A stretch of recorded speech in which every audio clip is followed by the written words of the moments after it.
દોસ્તો, મારી ગુજ્જુની મોજ ચેનલમાં આપનું સ્વાગત છે। આજના વિડીયોમાં આપણે વાત કરવા જઈ રહ્યા છીએ કે સંજયભાઈ રણજીતભાઈ કાજલ બેનીબાને લેવા માટે ગયા। બેનીબા કેટલા દિવસ રોકાવાના છે? દશામાના જાગરણમાં કાજલ બેનીબા આવ્યા। ઘરના બધા લોકો કેટલા ખુશ થયા। મમ્મીએ આજે ઘરે શું રેસીપી બનાવી અને રણજીતભાઈ સંજયભાઈને કાજલબેનને લઈને કેટલા વાગે આવ્યા?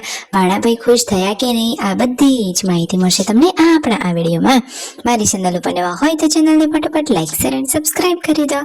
Full video in life of Thakor channel દોસ્તો, ફૂલ વિડીયોની લિંક ડિસ્ક્રિપ્શનમાં મૂકેલી છે, ત્યાં જઈ તમે આખો વિડીયો વોચ કરી શકો છો।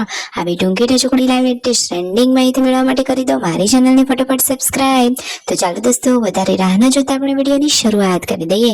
તમે વિડીયોમાં લાઈવ જુઓ કે સંજયભાઈ અને રણજીતભાઈ તો પહોંચી ગયા છે આજે બેનીબાના ઘરે કાજલબેનને લેવા માટે। તો દિવ્યાંશ ભાણાભાઈ તો હવે સ્કૂલમાંથી આવી ગયા છે।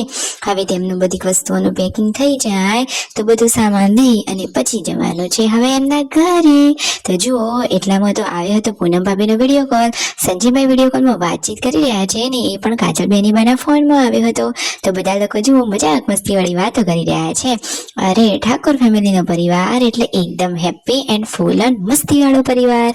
જુઓ, દિવ્યાંશ ભાણાભાઈ તેમની સ્કૂલની વસ્તુઓને બધું પેક કરી રહ્યા છે। પેક કરીને હવે જવાનું છે એમને તો મામાના ઘરે। તો ફાઇનલી હવે શનિ રવિ પણ આવી રહ્યું છે। તો જુઓ, કાજલ બેનીબા પણ હવે રેડી થઈ ગયા છે। બેનીબા તો એકદમ માન મર્યાદા વાળા અને એકદમ સંસ્કારી દીકરીવા છે। ફાઇનલી થાર ગાડીમાં સવારી હવે ચાલી એમના ઘરે। દિવ્યાંશ ભાણાભાઈએ તો માથા પર ટોપી પણ પહેરી લીધી છે અને ફાઇનલી હવે અહીંયાથી તેઓ ઘરે જવા માટે નીકળી ગયા। વચ્ચે રસ્તામાં આજે રણજીતભાઈએ કરી લીધો ઇડલી સંભારનો થોડોક નાસ્તો અને સંજયભાઈને તો હતો ઉપવાસ।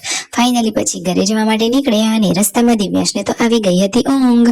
એ તો જુઓ એમના મમ્મીના ખોળામાં સૂઈ જ ગયો છે।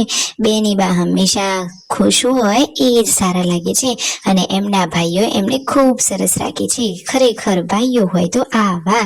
જુઓ તો ખરા, બેનીબા અને દિવ્યાંશ ભાણાભાઈ અહીંયા પાછળ બેઠા છે અને રણજીતભાઈ સંજયભાઈ અહીંયા આગળ।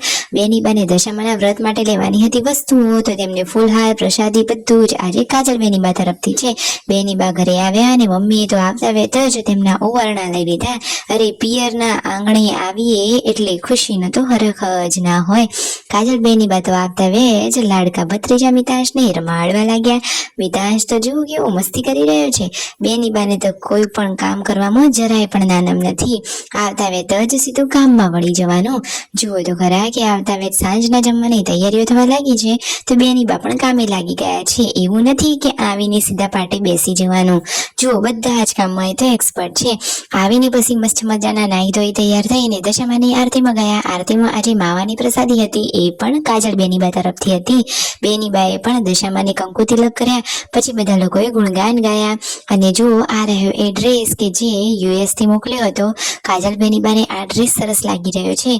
બેનીબા એકદમ માન મર્યાદા વાળા છે અને પરિવારની સાથે સરસ મજાના હળી મળીને રહે છે। જુઓ, હવે પૂનમ ભાભી જમવાનું રેડી કરી લીધું છે અને બધા લોકો હવે જમવા માટે બેસી રહ્યા છે। સંજયભાઈને તો હતો ઉપવાસ તો એમને અત્યારે જમવાનું હતું અને આજે દશામાનું જાગરણ હોવાથી શિલ્પા ભાભી કિંજલ બેનીબાને તો આજે ફરાળી જ ખાવાનું। અને અહીંયા જુઓ, જૂની પુરાણી વાતો પણ નીકળી ગઈ છે કે અમે નાના હતા સોમવાર કરતા એટલે કેવું કેવું કરતા અને કેવી વસ્તુઓ ખાતા, કોઈ ઘરમાં ના હોય ત્યારે ખાઈ લેતા, પછી બેઠા બેઠા ઘસડાઈને બીજા રૂમમાં જવાનું, ઊભું નહીં થવાનું એટલે કે ઉપવાસ ના ભાગે। આ રીતે બધા લોકોએ મજાક મસ્તી કરી। Subscribe my channel.